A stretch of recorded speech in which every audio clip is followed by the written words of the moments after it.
And I think the first speaker of the proposition is eager to go, so without further ado, ladies and gentlemen, to present the motion in favor of the particular topic on the environment and development and nations, I invite the first speaker of Robert College. Please.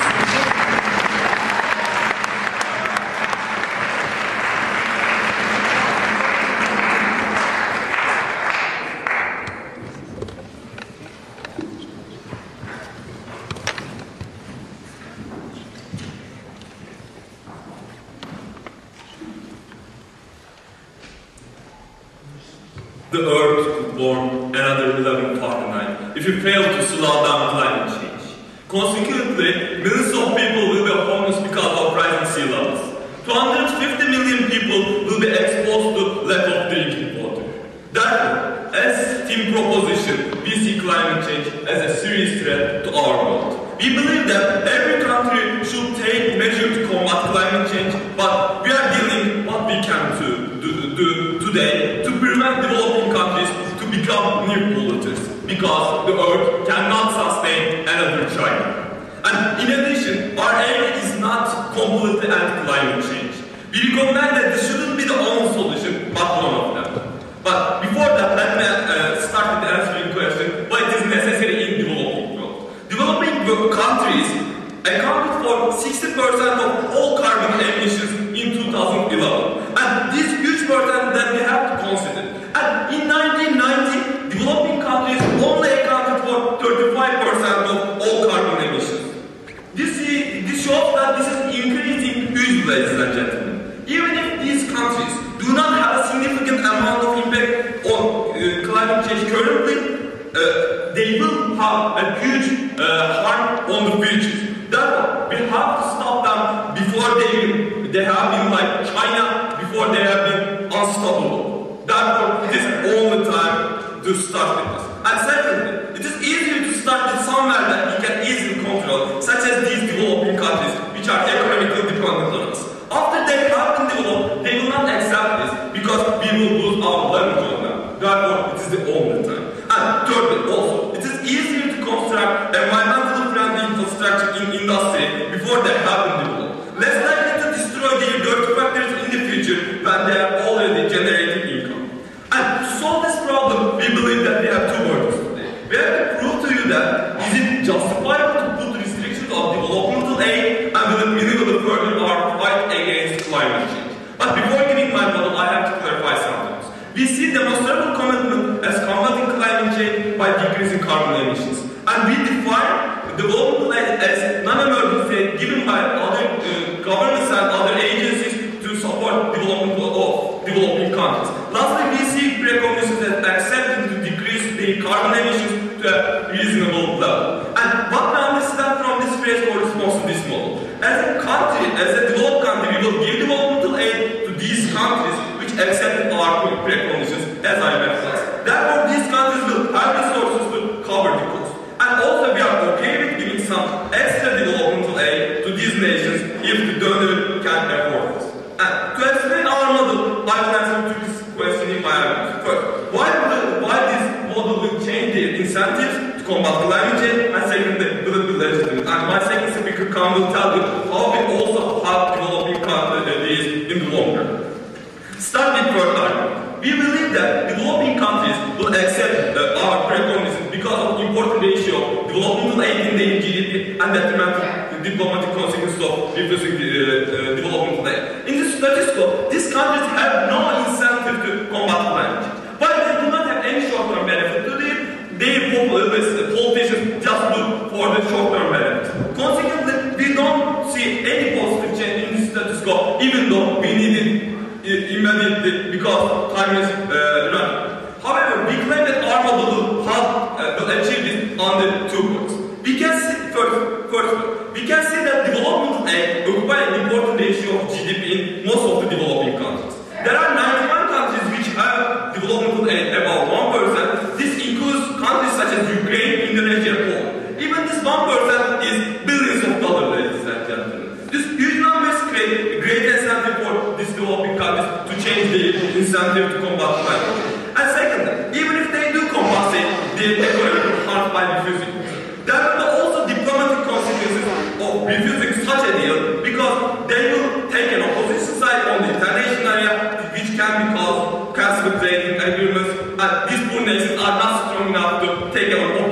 side against us because they are not only dependent on us economically, politically, but politically and diplomatically. Because of these three reasons, actually, they will change their incentives. But if we do it, will it be legitimate? Our second target. We believe that our system is legitimate because as a government, we have a moral obligation to our public and have a right and responsibility to control our aid. We will prove to you under 5 points. First of all, why do we give developmental aid? Developmental aid is there to serve our interests. It is there to create growth in these countries so that they can become stronger markets of consumption and become part of favorable trade partners.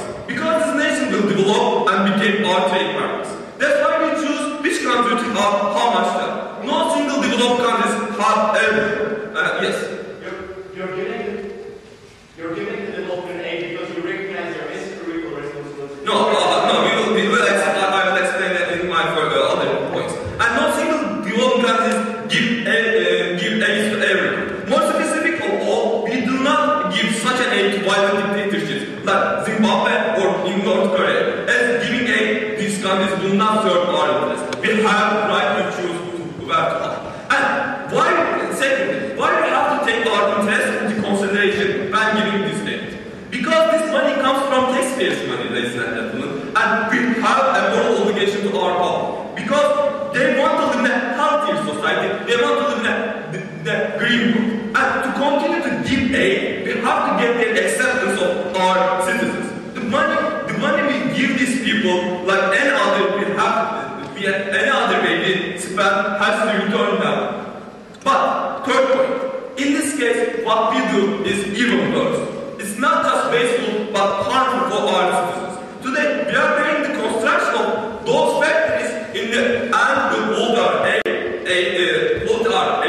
give asthma to our children, and change our life. Therefore, such an aid unrestricted is totally unjustifiable as it violates the principle of taxation between our own countries. And we cannot violate the principle that makes our state function and give legitimacy to state. And fourth point, even if developmental aid is not the taxpayers' money, we still have to take measures to restrict such pollution. Because climate change will affect everywhere on the world, not only where it was polluted. As a state benefit, we have an obligation to protect our citizens because they will be harmed because of that pollution, and this is our duty to stop those developing countries. And last, even if we have some moral obligation, as they ask, even if we have some moral obligation to these people living in underdevelopment, they have to acknowledge that we have some obligation to our public also. And it is fair to continue giving aid to these countries, but also take into consideration our own citizens' demands. Therefore, this is the only way to ensure such a balance, to give this aid that we will make them grow, but also meanwhile put enough restrictions so that my taxpayer will not grow. And lastly, even if we have a huge obligation to convince you how actually it is good for them also. But what we told you today, and this will change, we told you that their incentive will change to combat climate change, and it is a totally legitimate way to do this. Thank you, ladies and gentlemen.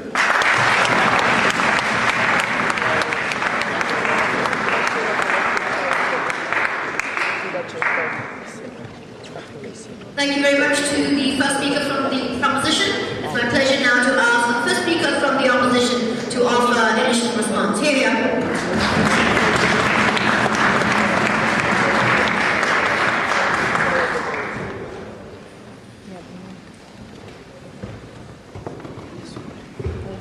Ladies and gentlemen, we have heard from the side of proposition so far that climate change is a big problem in our world. And to this, we can only say that yes, we agree. But throughout the course of our 3 speeches, we will show you that by the proposition proposed here today, they are not solving this problem, and furthermore, they are creating many harms for citizens of developing countries. And lastly, in my speech, I will tell you why this is also hypocrisy. Then Hannah, our second speaker, will bring you the split argument of negative effects on the relationship between nations and developing countries. But firstly, we have to clarify who are we talking about in this motion. We have to realize that, for example, China and India are the countries that proposition should want to aim their plan. Why is that so?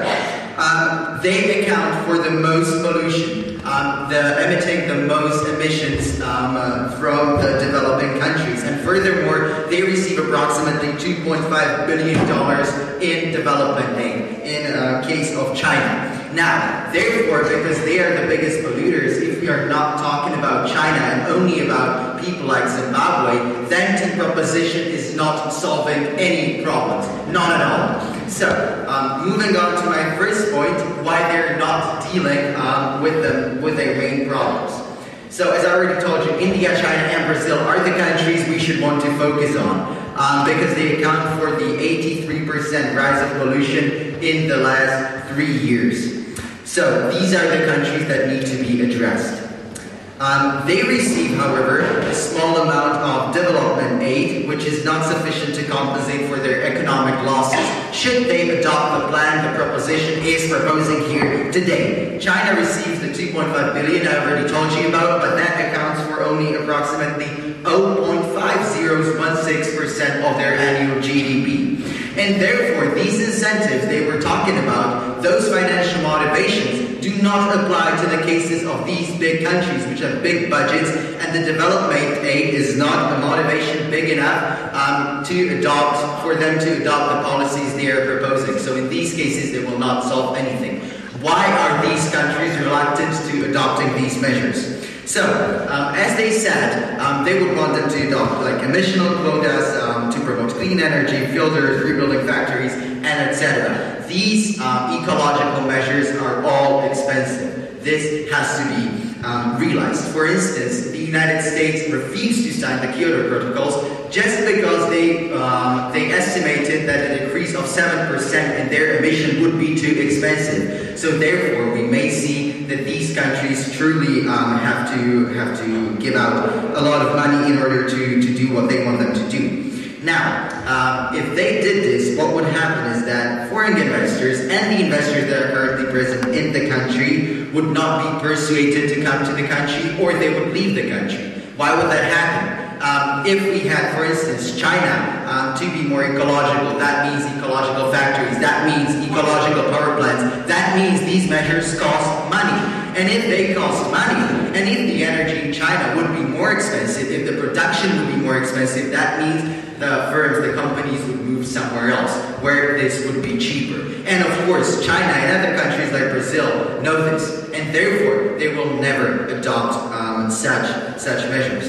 Furthermore, they can ask themselves a question if this was not enough for the jury and for the team of proposition. Why should we accept these terms that developing countries are proposing to us if the developed countries themselves, like for example the United States, refused to sign the Kyoto Protocols, did nothing, or if we see countries that are developed, like for example Australia, trying to withdraw from the Protocol Pact. So why should they voluntarily economically disadvantage themselves if they know that the developed countries do not do anything? Moving on to the second point of my speech. So, I've already told you that the biggest countries we want to focus on are not addressed by team proposition. So let me now tell you what exactly is the team proposition doing in this debate by this motion. So firstly, the countries that will accept their terms and that will still be forced to accept development aid altogether with the ecological measures they want to propose are poor countries like, for example, Sierra Leone or Nicaragua, where development aid accounts for approximately 40% of their GDP. Now they're underdeveloped. They have hardly some industry and they do not account for the world pollution at all. They're lucky, they're happy if they do not starve, and they're definitely not polluting the world like China or India with their one factory, the only one they have. So what will this cost, this plan of proposition? Money designated to build roads, schools, hospitals, vital things in these countries will have to go to ecological programs. So instead of building schools, or building a factory to feed the poor people, team proposition wants this country to build some ridiculous ecological power plants which are not going to help anybody or to promote some kind of ecological programs. Now, the development aid was meant to get the people out of poverty, and they're definitely not doing this. Yes, sir, don't you agree? And what do you offer to do something to combat climate change? We offer well, developed countries should do something. They were the ones who created the pollution. They are the ones who currently still pollute the world the most, and therefore they should be the one to start with. And I'm going to address this in my third point. So while the proposition team might be happy to massage their egos and think they're actually helping the world, they're doing the exact opposite, because they're harming the people. For example, Sierra Leone and other African countries. And without the money they want to take away from them, they will have no education, they could be desperate, generations could be doomed, they will have to work in diamond mines because they got no education, because there were no schools built for the money, and etc. So these ecological laws and constraints furthermore will make the country unattractive to foreign investment, and the companies that are already there will move away, causing unemployment and etc. as I already explained in the first case. So moving on to the last part of my speech, the Western hypocrisy the team proposition today so presents. Western countries already polluted the earth, for example, through the course of the Industrial Revolution, and they amassed wealth. That's why they have the money to invest in ecology now, unlike the developing countries where people are dying of hunger and poverty and other things have to be addressed. Now, if they already polluted the earth, they are still not in Kyoto protocols for wanting to exit. Why? I already told you that the USA could not lower its emission because they told you it was expensive. So why on earth does Team Proposition want the poor developing countries to do these measures if the United States didn't want to do them and couldn't do them? Furthermore, these countries, because they cause the pollution, should deal with it themselves. We think that it is hypocritical for them to shift the burden to developing countries for things they caused themselves. For example, the United States emitted 3,000 million tons in the 20th century to the atmosphere, while China did only 19 million tons. So therefore, we may observe that if we want to start somewhere, the developing countries, for they were the ones who caused the situations and they have the resources to deal with it, should be the ones to deal with it, not the poor, pathetic people of Nicaragua. Team Proposition wants to die. Thank you.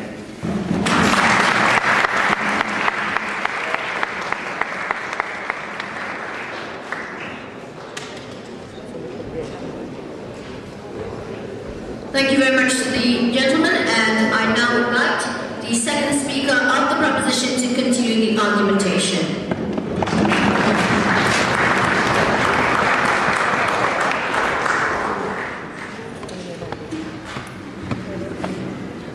You will understand why.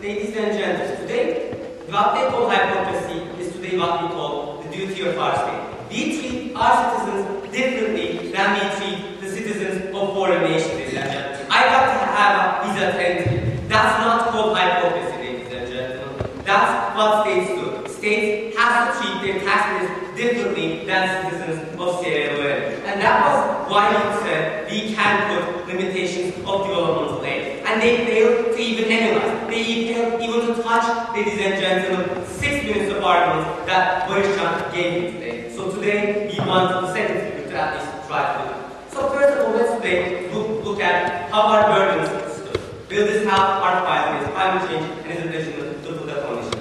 And after that, I will talk about how actually we help these countries in the long term. But before, let me do it and look at my burden. First of all, they talk about you have nothing because you just only Zimbabwe.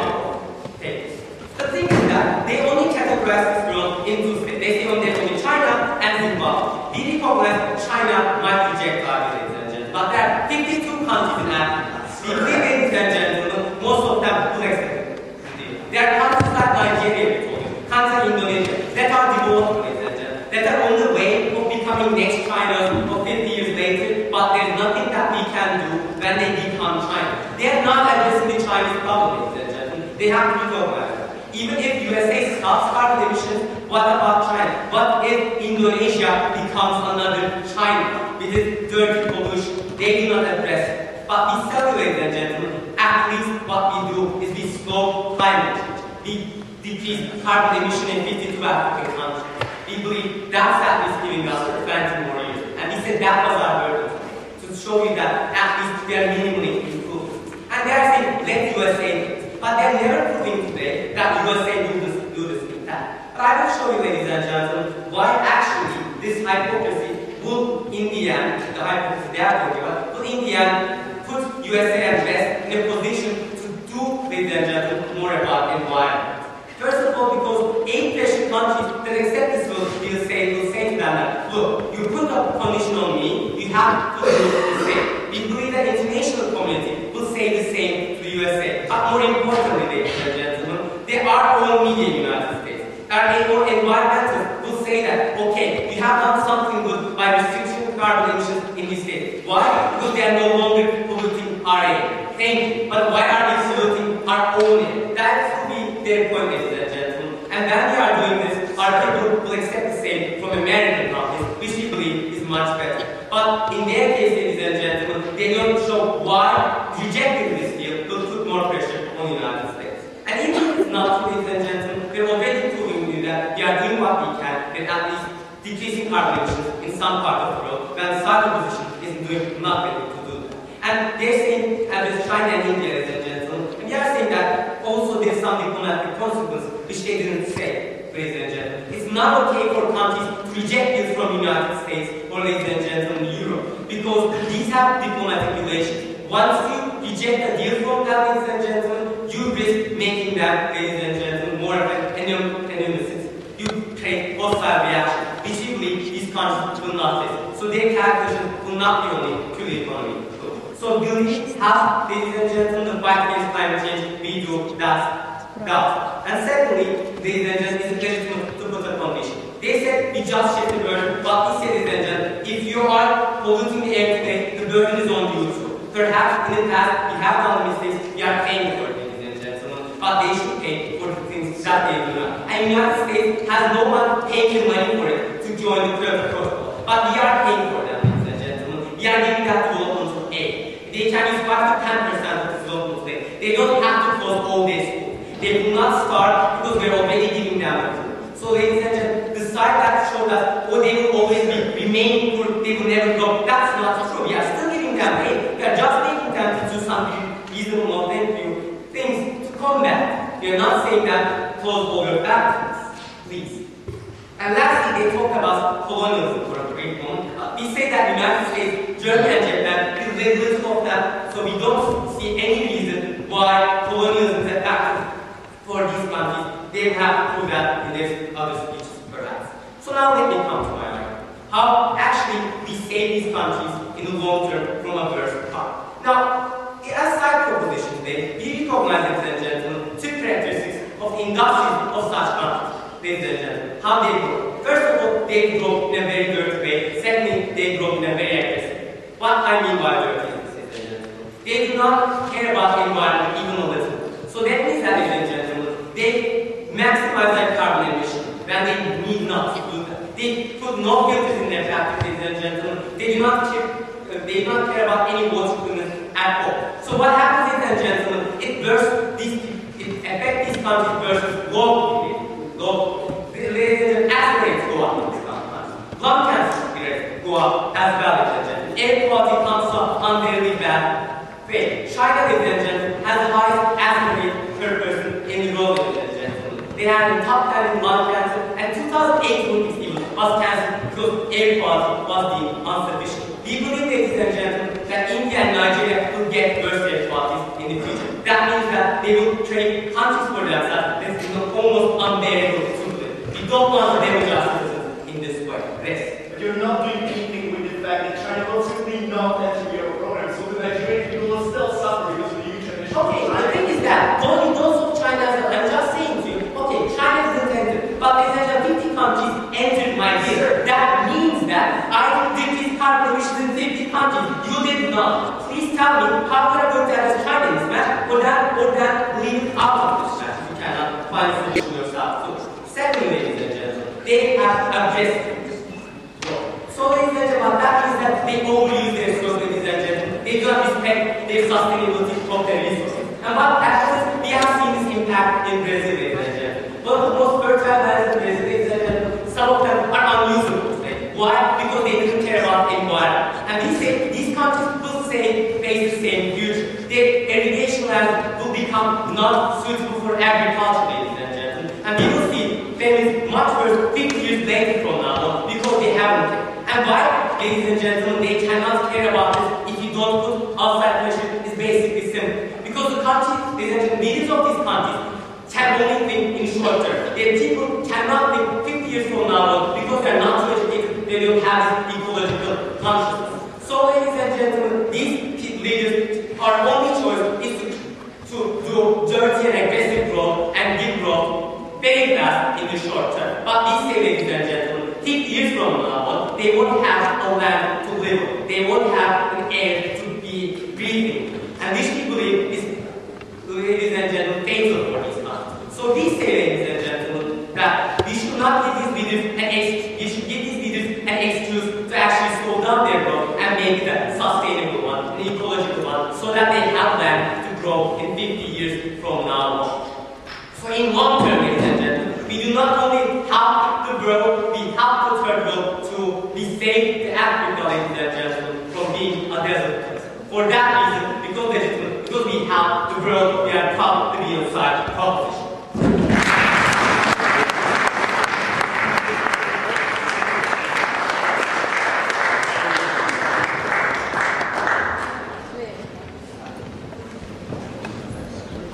Thank you very much to the gentleman. I now call upon the lady from the opposition to offer clash from the opposition side. Here.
What they produce in 1 year, all 50 of them together, is like China produced in like a month, ladies and gentlemen.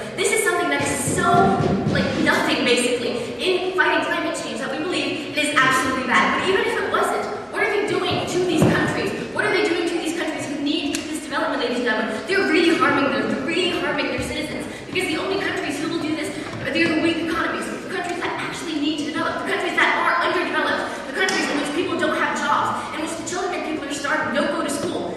We believe, ladies and gentlemen, that the developed world has to take care of these people, has to show them that we do care, not harm them, not kill them, like the policy of the proposition aims to. Why is that simple, ladies and gentlemen? First of all, the development aid they get will have to mostly go to these environmental programs because they're so expensive. They get a package of money. Like, even if it was like 60% of that money that has to go to building a new eco-friendly factory, the majority of that money that was spent to give people jobs is now used. It's gone. They don't have it anymore, and the people won't get the jobs. That's the first thing. And second of all, they're disadvantaged in comparison to these stronger economies, ladies and gentlemen, because the stronger economies can't say no to climate change and can't continue being more economically advantaged for foreign direct investment, because it is not that good for a foreign direct investor to come to a country in which he has these carbon emissions, because his factory won't be able to produce as much, and it will be just more expensive, because putting these filter on chimneys, building an eco-friendly factory is actually much, much more expensive than building a factory that doesn't care about the atmosphere so much.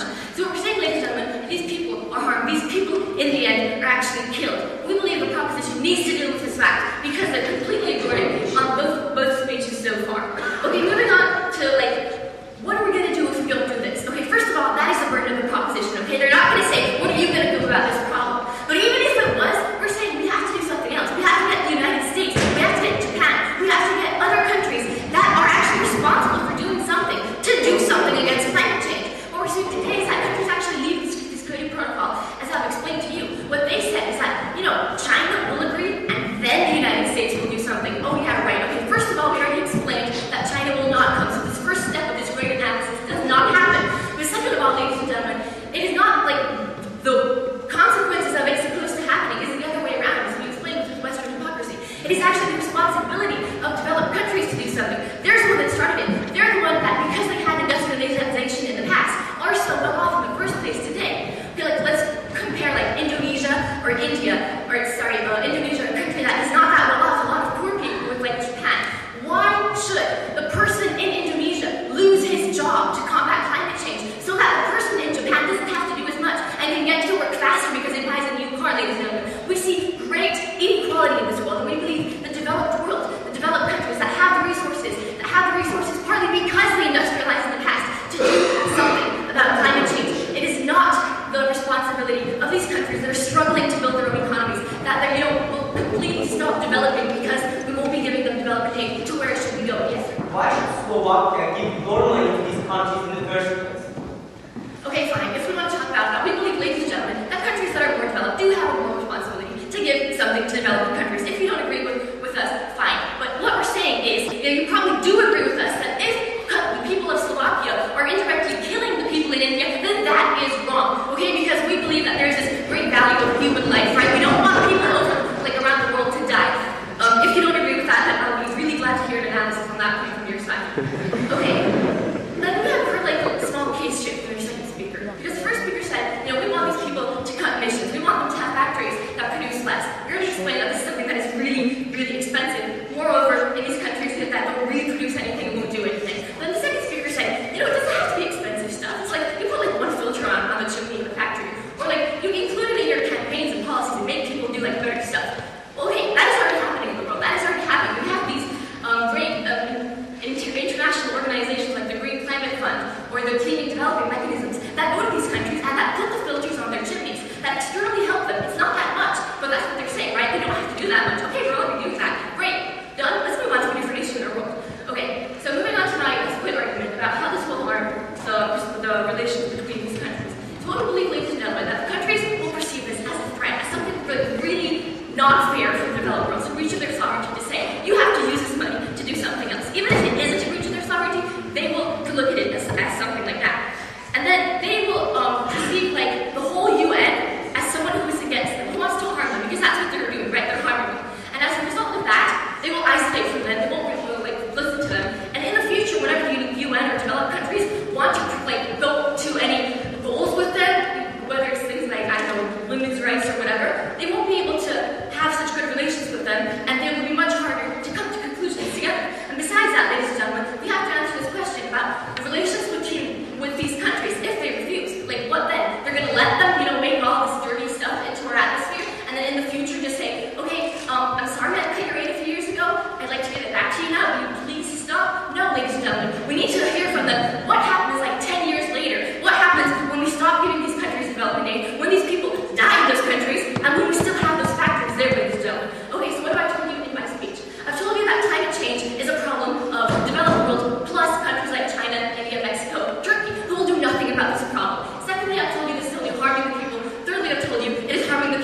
even work his worsening relations. I beg you to vote for the policy.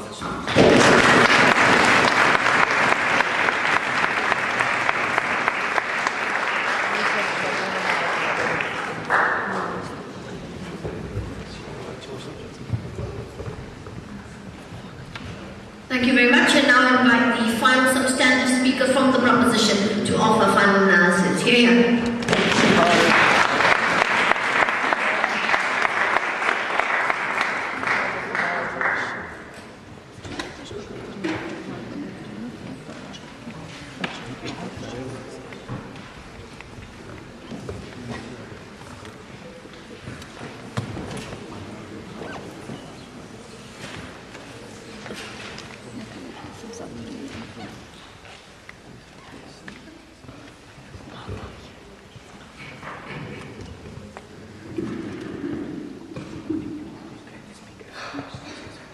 Today, ladies and gentlemen, the opposition team had to show us two things in order to win this match. First, they should have shown us that how we're not legitimate to do it, and second, they should have shown us a better solution, ladies and gentlemen. They should have shown us how they solve the global warming better than us, ladies and gentlemen. This was their verdict, but they failed to do both. So, in this match, ladies and gentlemen, there was two clashes. First, legitimacy clash, and second, the practicality clash, and how we help these nations better, who helps these nations better, and such, ladies and gentlemen. So, starting with the first clash, are we legitimate to do it? Is it our responsibility, and such? So, we believe that, ladies and gentlemen, they first came up with the idea of how we colonize them, so we are responsible to them, ladies and gentlemen. So the thing is that, for example, when you invade a country, you don't pay them money, right? You don't give them money because you won the battle, right? So we believe that at this point we're not even responsible of them. But if we, for example, if we are found guilty in an international court, we give them money, right? So for example, when the case we were found guilty in the international court, we give them a lot of money, ladies and gentlemen. And even, ladies and gentlemen, we're not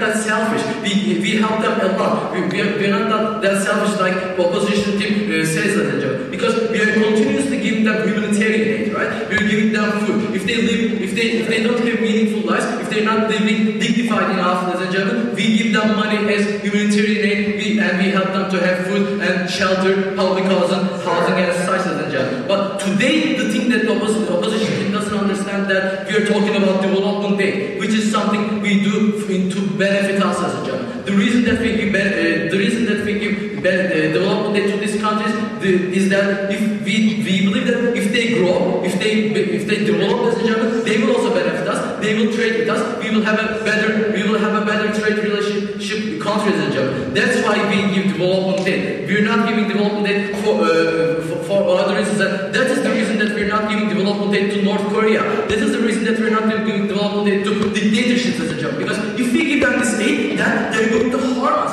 And the same case is valid for these two, ladies and gentlemen. Because if we give this aid without precondition, and then they're going to pollute more, then they're going to emit more CO2 and such, and then they're going to contribute to global warming and harm my people too. So we believe that, and also, ladies and gentlemen, like countries, we believe countries who never colonize nations also give the humanitarian aid, right? Also give development aid. Like Germany never colonized any country, but they also give this aid and such. So we believe that it's also my taxpayers' money, right? Barışan talked about it a lot and they never refuted it. Since it's my taxpayers' money, ladies and gentlemen, then we believe that if this money that I'm giving to developed nations will eventually harm my people because they will contribute global warming more, then since I'm responsible of my citizens, ladies and gentlemen, at this point I should protect my citizens, and if this country will use this money against me, and if we'll use this money to contribute global warming to, ladies and gentlemen, then I should protect my citizens and I should put this precondition. Yes, sir.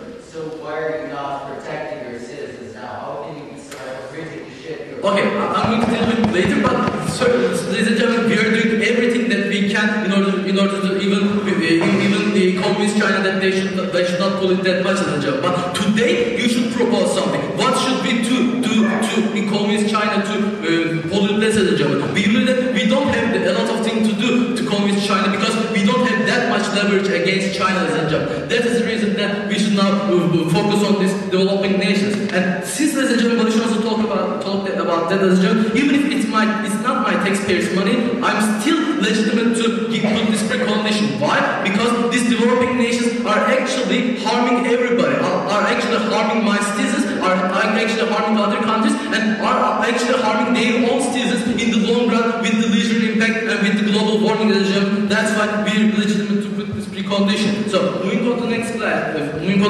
my next point, they talk about how China pollutes our own such. We believe that China is out of this debate because we don't have any leverage, we don't have any power against China. China is so strong that we can't really convince them to pollute less.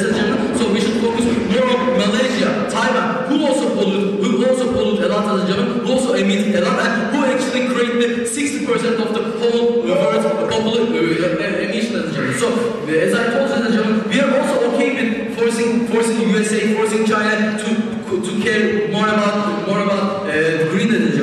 We believe that since, ladies and gentlemen, we quite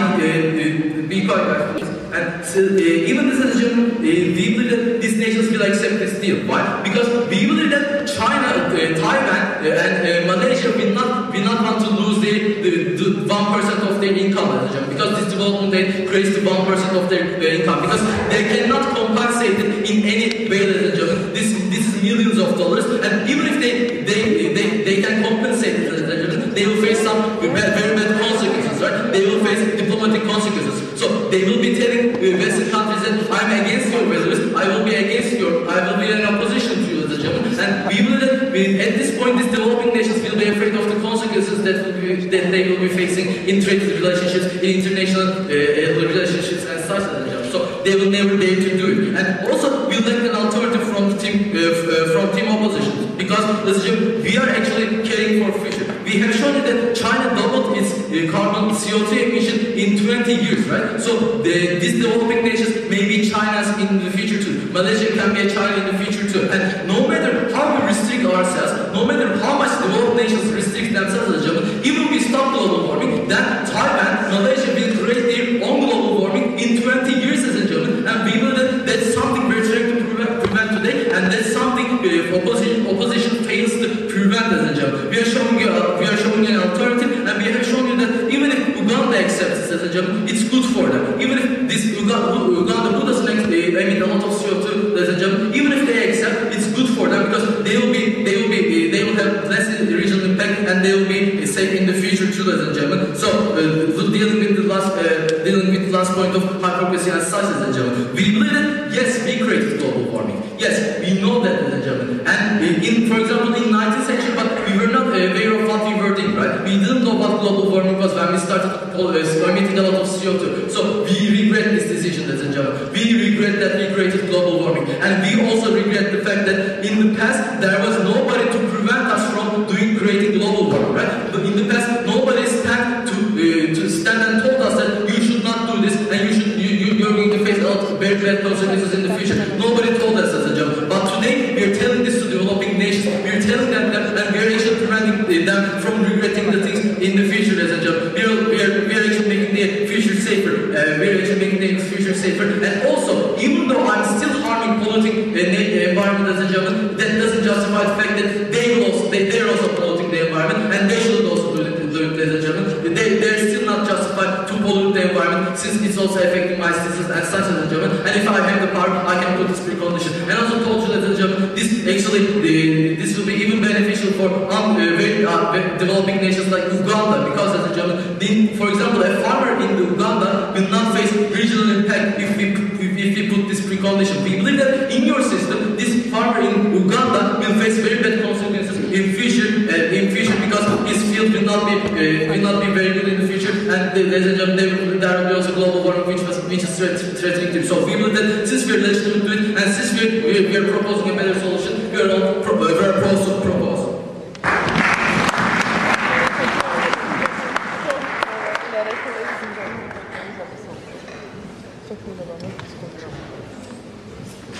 Thank you very much. And now could I invite the final substantive speaker from the opposition to offer a final pledge.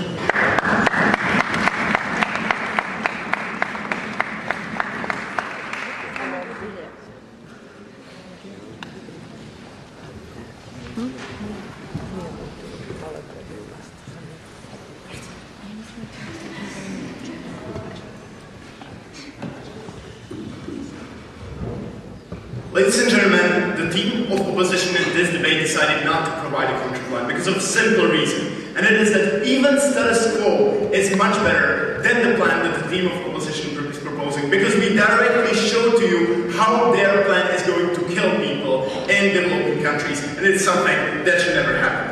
Before I move to my three substantial points about free clashes, which are moral, about how people will suffer, and about how their plan will not work, let's first of all deal with the point of rebuttal. So what they said is that people will not die because we still get the development aid. However, ladies and gentlemen, the humanitarian aid. However, ladies and gentlemen, humanitarian aid is not everything. It is not that once I get food, I have a decent life and I can survive. And also, we do not give enough the humanitarian aid to all the people, and we cannot afford giving enough humanitarian aid to all the people.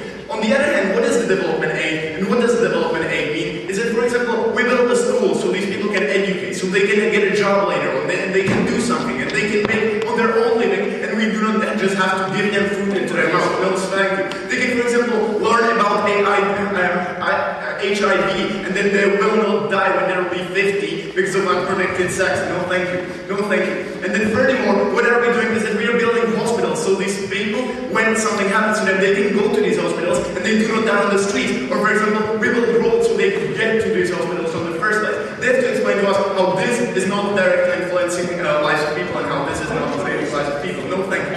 Then they told us that, of course, we're not giving money to dictatorships because, it's bad. However, what we believe in is that the responsibility we have is towards the citizens, and if through the dictatorship doesn't get to the citizens, it's not our problem. They're not solving it either. But however, we believe that if we can get development aid to the citizens and build hospitals and build roads, we have the moral obligation to do it. And second of all, what happened in their third speech right now is that they kind of shifted, because at the beginning they tried to say that they're going to do a lot of things, they're going to save the climate. However, what they told you right now is that it's not going to be too much. We're only going to ask China to use that 2.5 million that we're giving them to do something green. However, they are contradicting themselves, because this, ladies and gentlemen, will not stop the climate change in any way. It will not have any impact. And if it is like this, well, then we can already do it with current resources. We can do it with clean development mechanisms and green climate fund, which are the infrastructure that we already have, and we can use it, no thank you, without harming our relationships with China, while we are trying to threaten them with this 2.5 million if they will not comply with our requests that are, in the end, really ridiculous.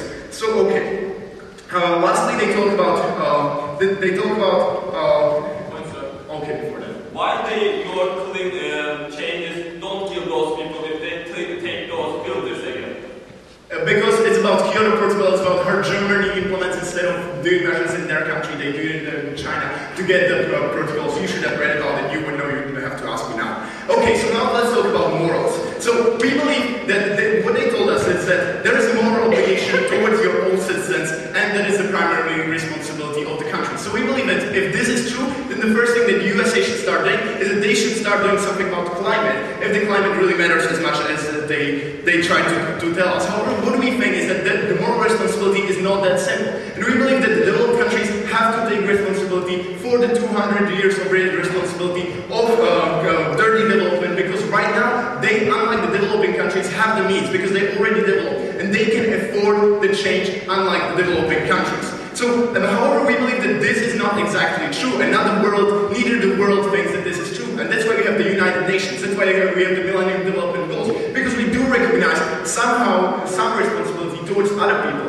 We do recognize that when I'm walking by a river and there's a child drowning, then it is my moral responsibility to save the child, if I am able to save the child. And we believe that the developed countries are able to save the children, no thank you, in the developing countries.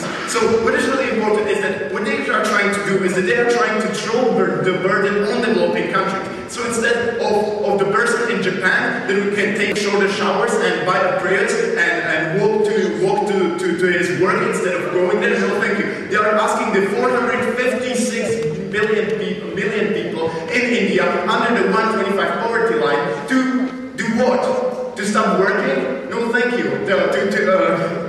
To start doing anything? We believe that there is a direct contradiction, because where on one hand 40% of emissions in developed countries is a result of personal choice, the emissions in developing countries are really crucial, because this is the industry that is feeding people, and without that people would not have any work. Okay, now let's talk about how people will suffer as a direct consequence of the plan of Team of Terror. So, no, thank you. What is really important is that big countries will not enter because it doesn't matter to India or China, this small, really small percentage. And furthermore, it's not just India and China, it is also a country like Turkey that is receiving development aid and will not be forced to do anything by the proposal.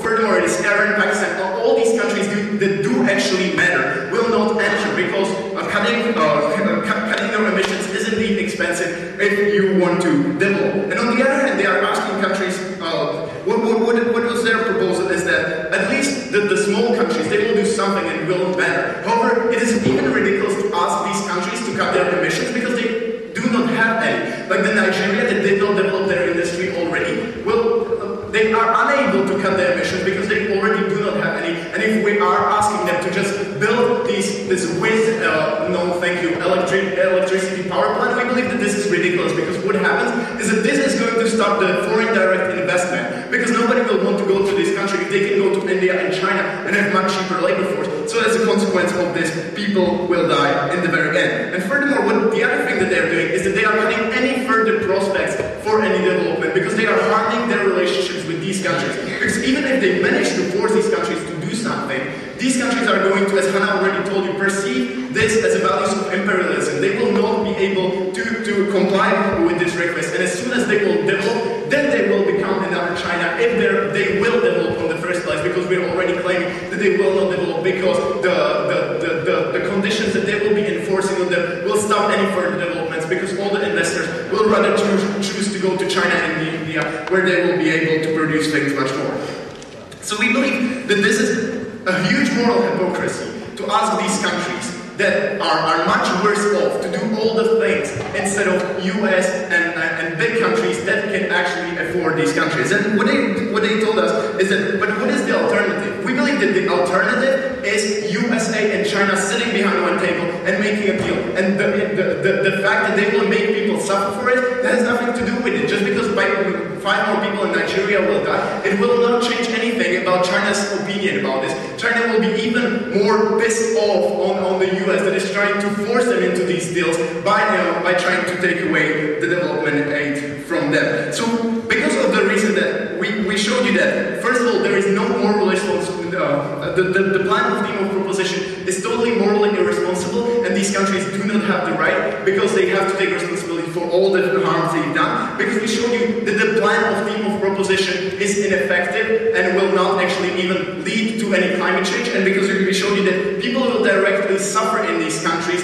as a consequence of Team of Proposition. Because, for example, these countries won't have money to adapt to climate change, and if the droughts come, they will not have money to do anything about it because they will have to push all the money into turbines. So we believe that if China and India will not enter this deal, then we can just pack our stuff and go because we will not do anything about climate change.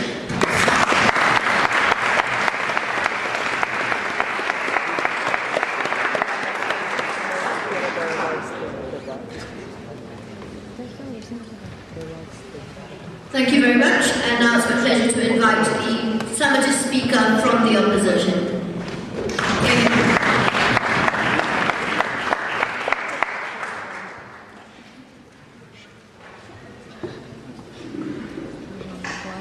Ladies and gentlemen, when a proposition comes into a debate, their role is very clear. They come up with a problem, and then they have to prove that their solution will cause that problem. The role of the opposition is also very clear.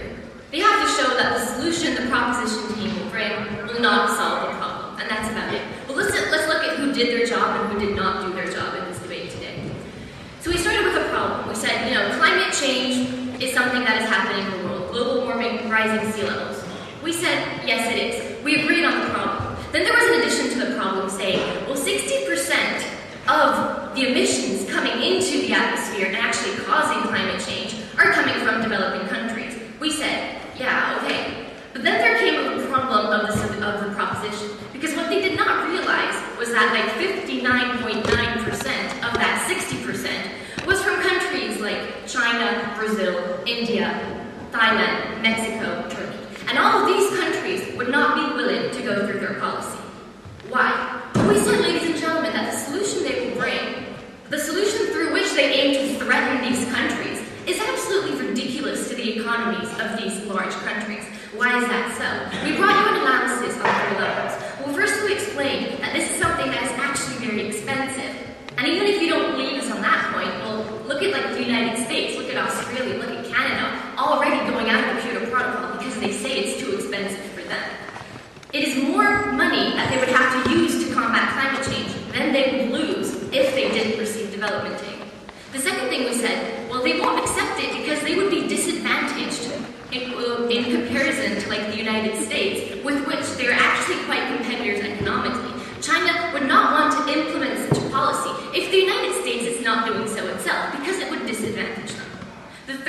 said was, ladies and gentlemen, what it would even disadvantage them even more in comparison to any other country, not just like developed countries like the United States. Because what happens when they implement these carbon emission limits is that factories that go there actually have to produce things in a more expensive way because their factories cost more. So that means that the factories they have there are more expensive, as are new investments from like abroad, from foreign countries. To need none of these 3 points did we receive an answer from the proposition. Later they said, well, okay, fine, China won't do anything about it. Ladies and gentlemen, we believe that like when they're proving something, they can't contradict themselves in like the premise and the conclusion of that proof, ladies and gentlemen, because that is completely logical, like a fallacy. Okay, but we went further, okay? So we didn't just show that it won't prove, that it won't solve the problem, at which point we've already won the debate. We've shown you, to make you like more sure that we won the debate, that you'd actually do much more harm. What you would do is that you would harm the economies of these developing countries who wouldn't have any other option than to say, okay, we're not going to do these bad things to the environment. What they're doing to these countries, ladies and gentlemen, is that the development aid they normally receive to be able to get people out of poverty would be used for eco-friendly things, would be used to build like this great green factory that is basically nothing in comparison to what's happening in these other countries, right?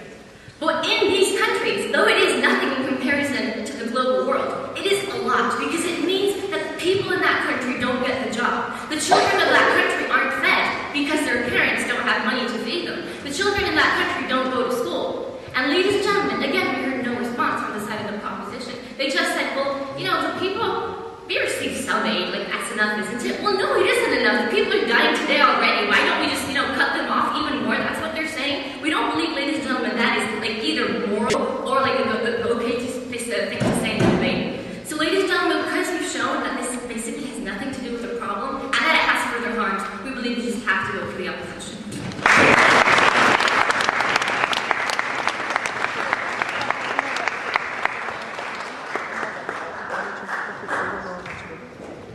And it's my pleasure to be able to call the closing substantive speaker for the proposition and the closing speech for BSDC 2013.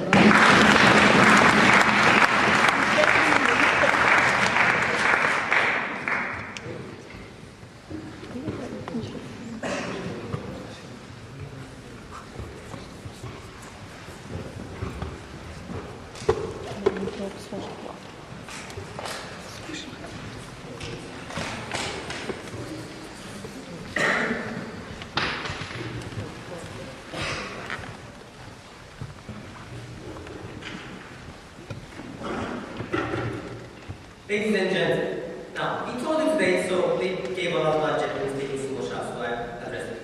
Why should, ladies and gentlemen, Japanese take shorter showers to give the money they earn to these countries?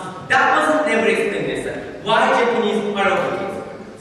And ladies and gentlemen, they have to show the second. Will they take shorter showers just because they tell them to do so? They just said, ladies and gentlemen, let's give them a big talk and they will do it. I think that's the most noble idea they found, and I think probably billions of other people thought that, but that was never a solution.